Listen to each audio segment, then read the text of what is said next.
in the sanctuary. This is a first for this house. We thank God for first. We thank God for the vision of this house and what He's doing. I've got Deputy Sheriff Eddie Albrecht here with us today to bring forth a very informative session for us. He's right here from Farmville, Louisiana. Will you stand and put your hands together and welcome another informative Sheriff Eddie Albrecht.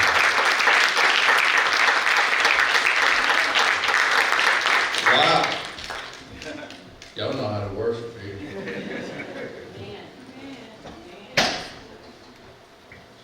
Y'all bear with me while I find the scripture. They can have a seat. I don't want y'all standing.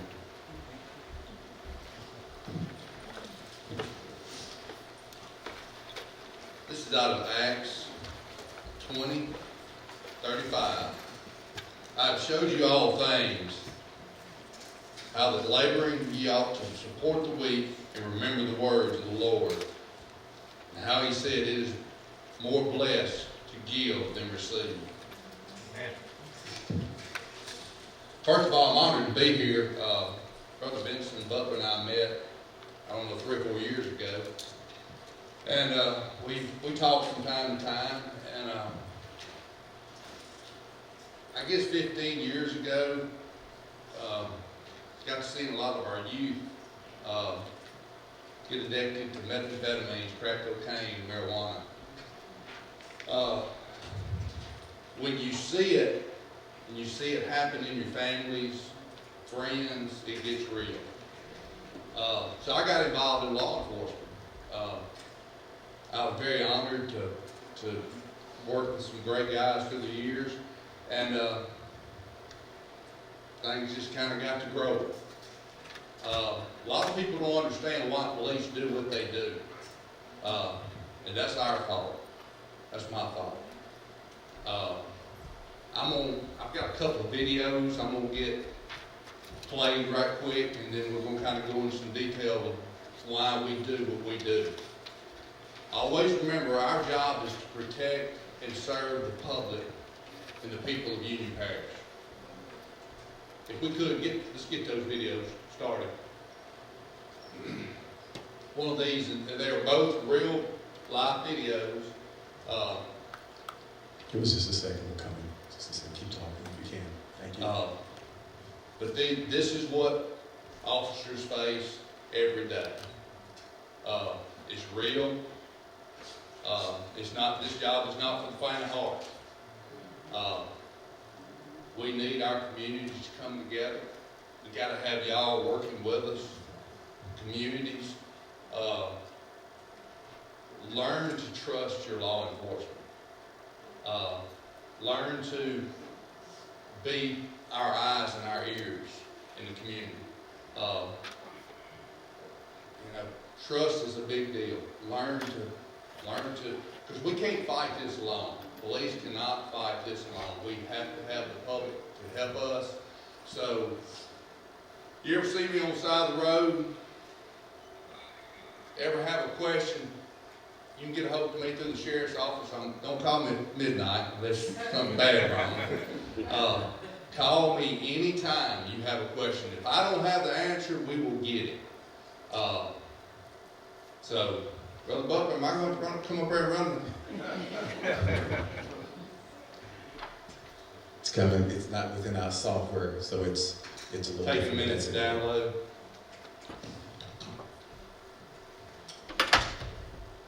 One of the things I hear people on the street say all the time, I'm Baptist, so I have to walk. Baptist preachers walk. I'm not a preacher, but I like to walk when I talk. One of the things young people and parents tell me now, marijuana is no big deal. Ain't no big deal. Really.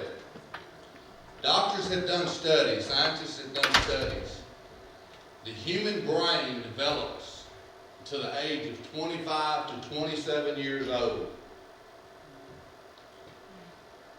So you say it's okay for your child to smoke marijuana?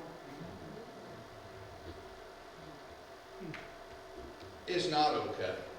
Yeah. Because you're letting that child and young person deteriorate their brain. Amen. And marijuana ain't nothing, guys. I know we say that all the time, and is it like methamphetamines? Friday afternoon, I get a call from an informant. This girl's out of her mind. Can you come? I call the office. Y'all give me some deputies coming.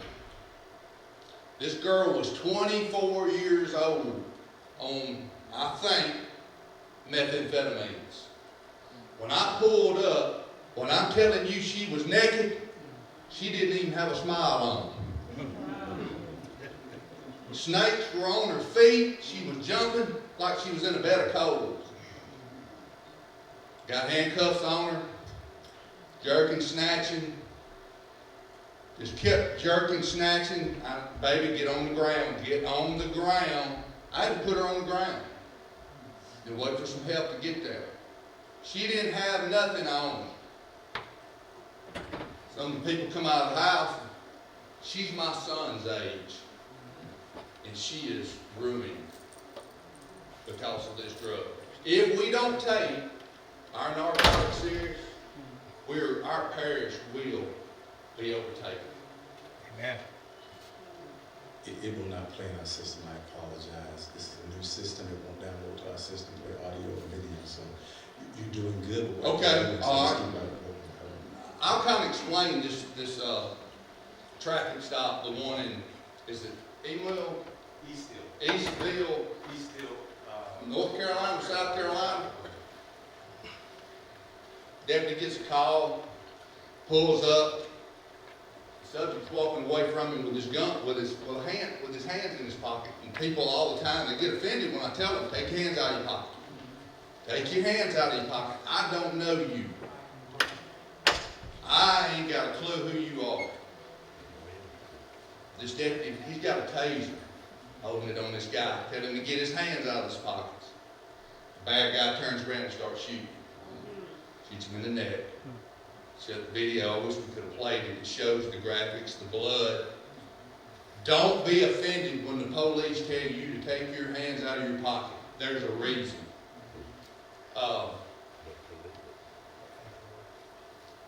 I'm not one of those guys that's going to have a taser in your face.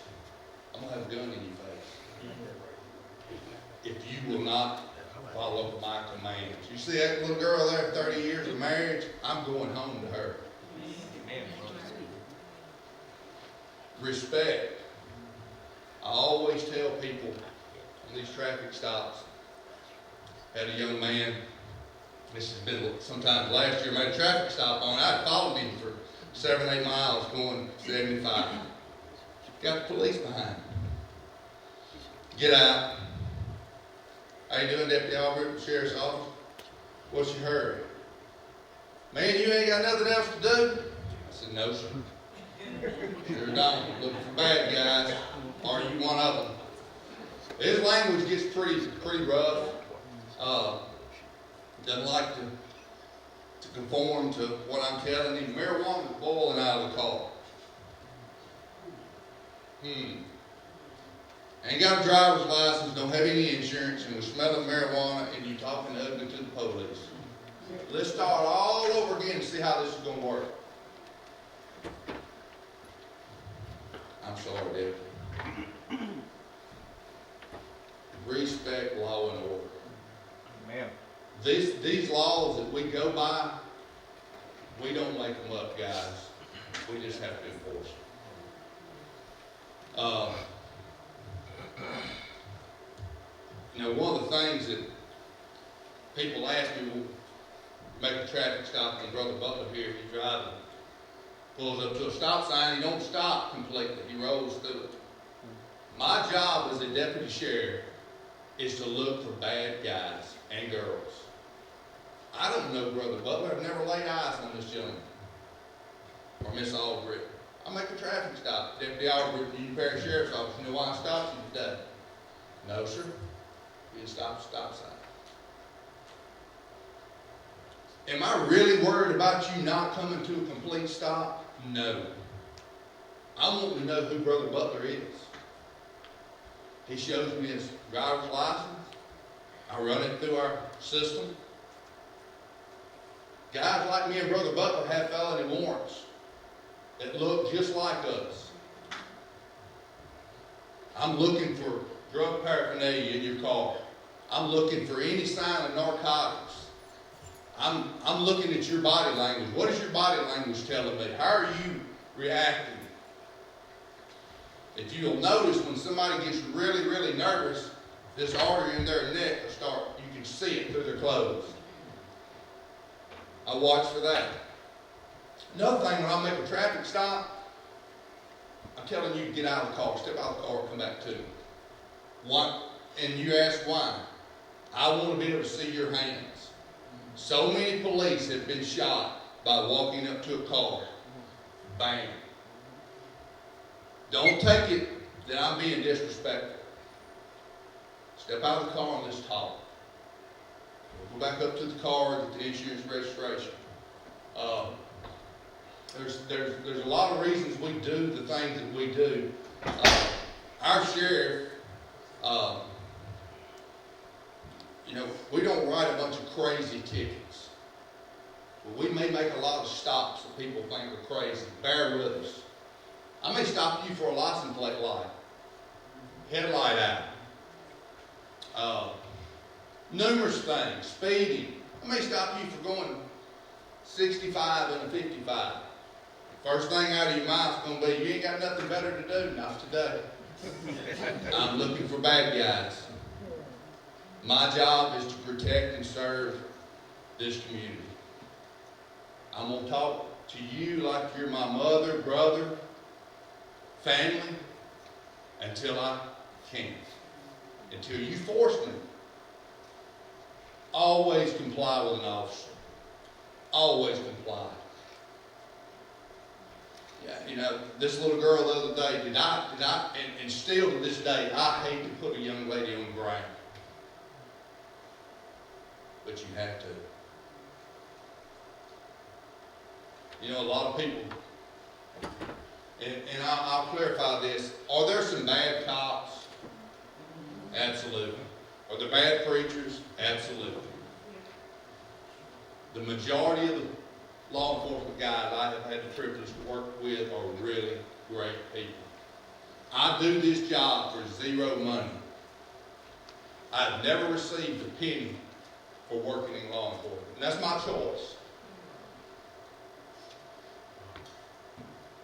When you're dealing with people, we talk about complying for just a minute. Everybody in here has been in some sort of altercation with someone. When you confront people, they're mad, they're impaired. How many has ever been on a high-speed chase? Anybody in here ever been on a high-speed chase? I've been on several of them. It's not fun. The movies may make it look fun, but it's not fun. Your adrenaline goes from here out the roof. Why is this person running from me? What has he got? Does he have guns? Why is he running? Do you expect me to step out of the car after I've had a 10-minute chase with you and say, come here? Absolutely not. I'm going to scream at you, get on the ground, let me see your hands immediately. It's not because I'm a bad guy. My adrenaline is taking over, and I am going to protect myself and my fellow officers. Comply. Do what you're asked to do. It's really simple. Do I have any questions? Does any of you ladies or gentlemen have any questions? Please ask. That's the only way you're going to learn is ask. Do not be bashful. Anybody have any questions? What are some of the reasons that you can pull or cannot pull somebody over? If you stop them and pull them over and there's nothing wrong with the headlights, tail lights? You cannot stop him. You cannot make a traffic stop just because I'm the police. You have to have what we call probable cause. There are hundreds and hundreds of things that is probable cause. You can hit the fog line, the white line, That is referred to as the fog line. You can hit the yellow line. That's referred to left to center. We look for all sort of minimum infractions to see who you are. Our deal is to get the big guys. Do we stop a lot of addicts? Absolutely. Do we arrest a lot of addicts? Absolutely. But my job is to put you on the side of the road and find out who you are. I see a lot of little innocent faces in here. A lot of innocent. Mamas, daddies, do your job. Do your job. Educate your children. Talk to them about drugs. Drugs is real. There is a fentanyl is getting popular. Oh, it's nothing but marijuana. Okay? What if we lace it with a little fentanyl? Little Johnny is dead. We're crying and weeping, but until we get proactive in our communities, from our preachers to our pianists to everybody in our community gets proactive and goes after this, starts talking, I want to see it eradicated. Will it ever be eradicated? Absolutely not. We've got open borders. Do you think all those people coming across these borders are good people? No.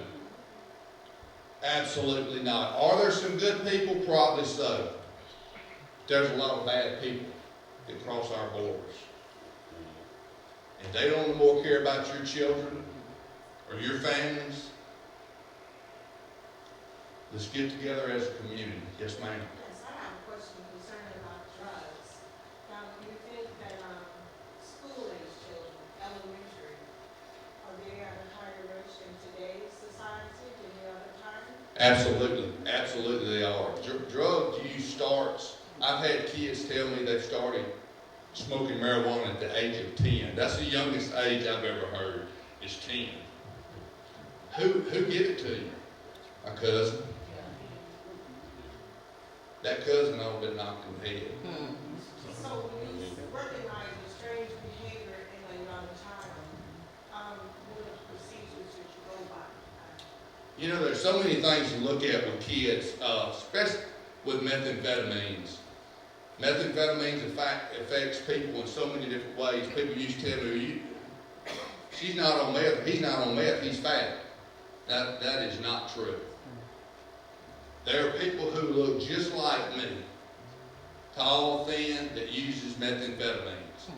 This young lady I arrested Friday, bless her heart, she's out of her mind. She got paranoid, snakes were crawling on her. But to answer your question, every child's different. You have children, and I have 2 children, and they are 2 different animals. The way it may affect one, it may affect another one differently. Marijuana, when children start acting zoned out, something's going on. Sometimes people cannot see the elephant in the room. If you have a question and you think something's wrong with your child, carry it to your pediatrician. Have them drug tested. Get on it at a young age and talk to them about it. But the methamphetamines, people, I'm telling you, it is so bad what it does to people. We have arrested people, in their bathtub, just north of Farmville this last year. He was sitting in his bathtub when I breached the door with needles all around him. They're floating needles. They lose their mind with methamphetamines. Heroin. We have some heroin here. It's bad.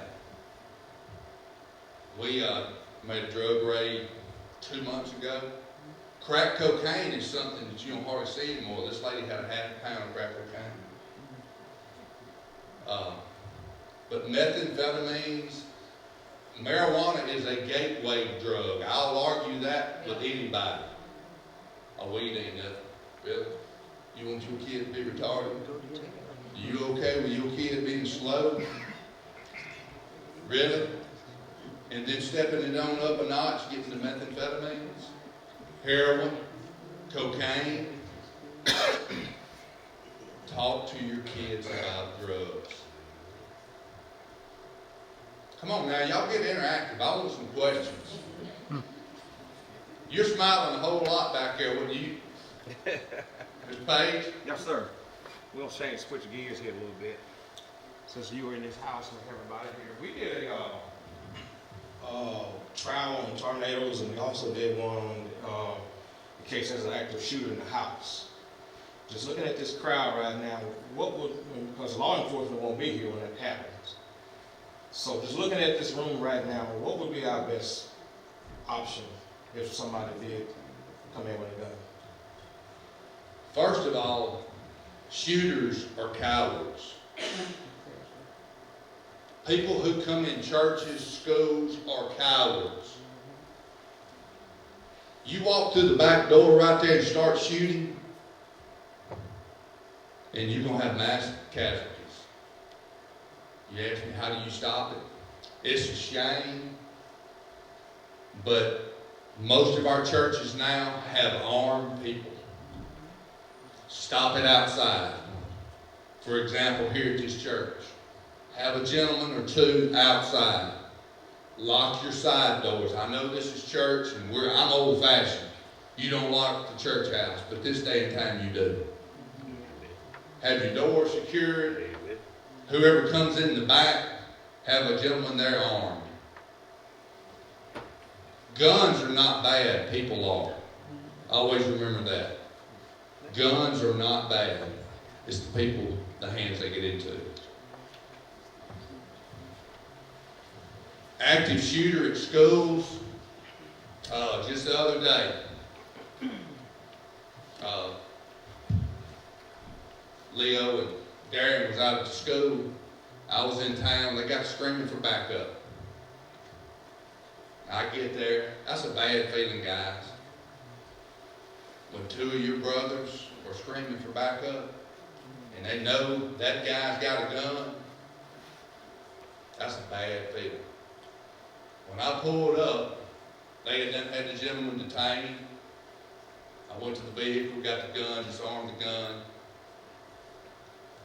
Guns in schools, these kids, they carry these guns to school. Parents, do your job. Know what your children have in their room. Yes, ma'am. Question. Why do police tear gas a peaceful protest? Why would they tear gas a peaceful protest? I've never been involved with a protest, to be honest with you. My deal would be, if I tell you there's too many people here, and you start backing up and you don't follow my commands, I could see it being using tear gas. Protest, and people don't understand this about crowds. If y'all decide y'all going to take me right now, really and truly, if everybody makes up their mind, we're going to take Deputy Albrecht to the ground. Y'all will finally get me because you're big in numbers. Peaceful protests are fine, but looting and tearing up buildings is unacceptable. I don't know if anybody's seen this stuff in, was it Houston, Texas we seen last night? There was some kind of rapper there, concert, and the bits and pieces I got, one of the guys was injected with, was it fentanyl? And people were falling out. People, don't go to these large crowds. People are crazy. People are crazy. Go to your family reunions, your churches, but these big crowds of people, there's always going to be a retard in the crowd. There will always be somebody there to hurt you. Always be aware of your surroundings. Pay attention when you pull up to groceries, dollar store, wherever you go, beauty shop. Pay attention. If it don't look right, feel right, leave. Any other questions? Yes, sir. Got a question for you. How do law enforcement go about dealing with people with mental defects? Woo, that is a great question. Great question. Junction City last year, Bernice on a traffic stop, 4 ladies, had some marijuana, yada, yada, yada, we was talking to them. We was laughing, having a good time, and this big guy comes walking up the street towards us, got his hands in his pocket. He's as tall as me and outweighs me by 40 or 50 pounds. I see him coming, got his hands in his pocket. I said, hey, stay back. He's cussing. You know what probably saved him from being hurt? Lady over here, we was in the apartment complex. She went to him. She talked to him. He continued to cuss at us. That's fine. You cuss me all day long. Take your hands out of your pockets. She gets him turned around. He walks back down the street and he's cussing. The little black lady walks up. She said, "Oh, baby, thank you so much." She said, "He's thrown off in the heat." I would have never known that, guys. If he would have continued to come to me with his hands in his pockets, I would have had a Glock in his face. I didn't know he was mentally challenged, people. That's how the community helps. Let us know this guy is mentally challenged.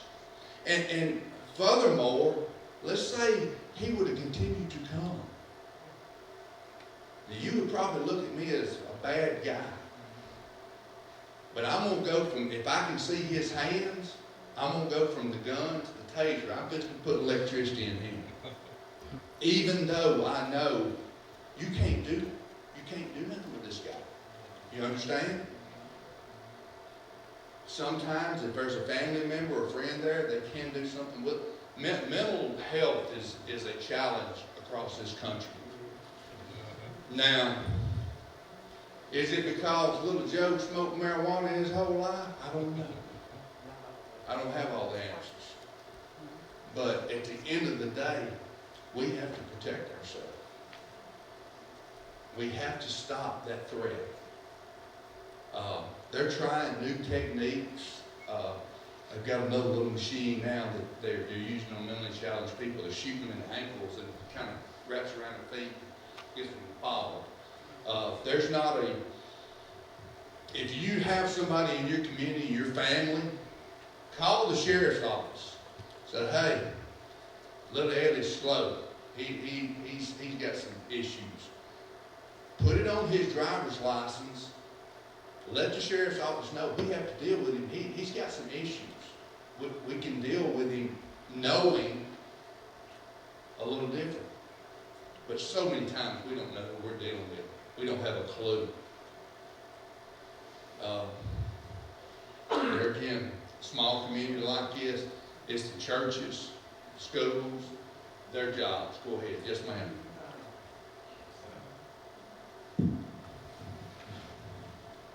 Experience. I'm sorry. Can you explain to me what exactly is experience? I know. Ecstasy. Oh, okay. I had a loved one who had consumed, you said they called it ecstasy? Yes, ma'am. Okay. Exactly how much damage?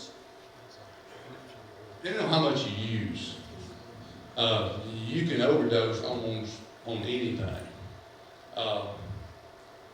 Ecstasy, I think, from what I gather, you young people close your ears. I think it's kind of a sex drug, so to speak. Methamphetamines is a sex drug, people. Yes, ma'am. That's what they tell me. I've never used meth, so that's what they tell me. But a lot of this, 95% of all crimes in the United States is drug related. 95%. of crimes are drug related. Yes, what's the youngest age can a child be arrested? Juvenile, you know, I've gone to people's house before. 9-year-old won't get out of bed. Mama said, I can't do nothing with him. Let me have a minute with him. Police can't whip him. I would be embarrassed if I was a mother or daddy in here and my 9-year-old. I'm just telling you, my mama was a white Medea. She did not play at all. She would grab you by the hair of the head and get you out of the bed. That's a parenting problem. But your question was about a 9-year-old, how young can it? You can arrest young. They're going to go to a juvenile detention center. Our beds are full. Green Oaks. It costs Union Parish, I think, $7,500 to house one of these children a month. But yes, there's really no age limit on how young they can be arrested. But the law states that you can't move your child. I'm going to say this, and I may get fired from the Union Parish Sheriff's Office by telling you this. My mama and daddy beat me. They whipped my rear. That's what you do. I think if it's done correctly, I'm going to go by this Bible. It says, spoil the child, spare the rod, spoil the child. Whip their rear. If you teach your child from a young age about respect, you think I would have called the police on Revolve Britain? I'm telling you, there's a proper way to spank your children. Yes, ma'am. If you are licensed to carry, do you have to tell the police, like if they just so happen to pull you over? That's a good question. I always like to tell them that. I'm a police and get a ticket. I got a ticket 2 years ago. Sterling Police gets me. Every time. I'm coming back from a football game going 64 miles an hour in a 55. I see the blue lights. I said, no, he ain't. Oh, yeah, he is. He pulls up behind me. Real nice guy. I said, sir, you know why I stopped you? I said, no, sir, I don't. He said, well, you're going 64 and a 55. I said, okay. Can I have a driver's license, insurance, credit card? I said, yeah, absolutely. So I give him stuff. I'm sitting there thinking, this dude is fitting to write me a ticket. He said, sir, you sign right here. I said, yes, I don't mind. I said, I forgot to tell you, I got a gun right there. Whoa, whoa, whoa, whoa, whoa. He was like, what? I said, I'm a police myself. Man, why didn't you tell me? I said, I'm not you, man. I'm Washita Parish. I go by your rules. But to answer your question, always tell the police you got a gun and don't reach for it. Amen. Don't reach for it. You would be surprised if people would pull them over. And you make a traffic stop and say, hey, you got any guns in there? Yeah, I got a gun. You better not. You couldn't be looking down the barrel of a Glock. And the reason why I ask, because usually it'll be in the glove box. And if they ask for your registration, like as soon as they that's open when it I up. tell them, sir, I've got a gun. I got my concealed carry right here. And I'm going to tell you about me. When I make a traffic stop and they tell me I have a concealed carry, that tells me they went through a rigorous background check. They are probably good people. Okay. I'm a big proponent of getting your concealed carry. Anybody else? Go ahead, Brother Page. I'm gonna add on to what she said. She's somebody concealed. I don't have a concealed mine now.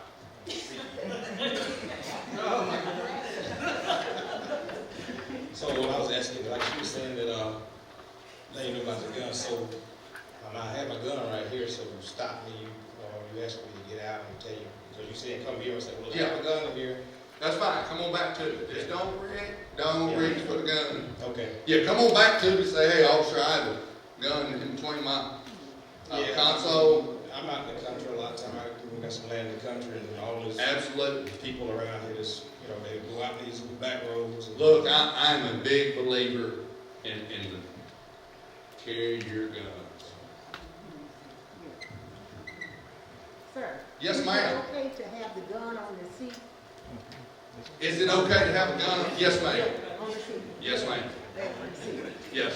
I always recommend get your concealed carry, but look, we live in Union Parish. We like to see people that are not convicted felons with their phone. I have that. Yes, it's fine. You can put it on the dash if you want to, sister. Yes, ma'am. Yes, ma'am. Yeah, they loaded.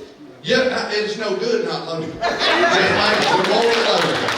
Absolutely. Oh my God. Is there anybody else? Anybody else want to listen while he's here? This is the first. Yes. Give you while we're streaming. About the speed limits, the tickets and everything, like what is the highest mileage you can go? Like if I'm going on the 60, I'm going over with 70, they don't conserve the ticket. They go over 10 miles. It's called officer discretion. Some cops may write like that guy, he wrote me that ticket for 64, and like, man, why didn't you tell me I was police? I said, y'all write tickets down here, you know? It's every officer's discretion. Our sheriff does not like us to write crazy tickets.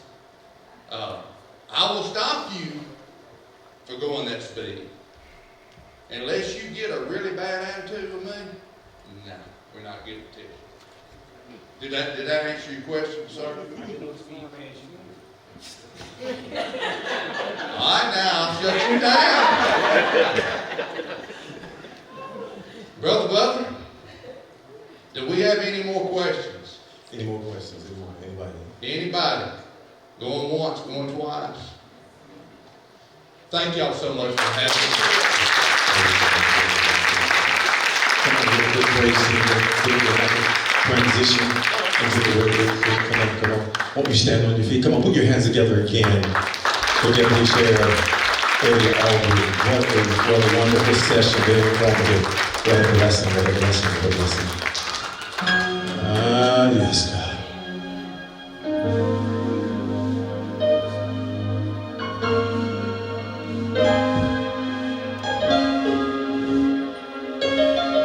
Hallelujah, Jesus.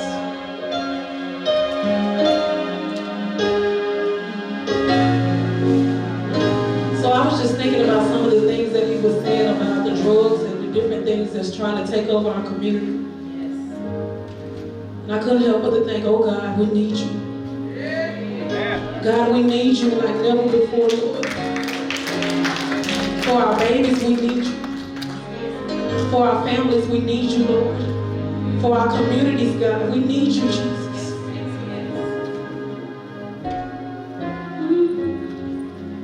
Lord, we need you. You call us friend this morning. We need you.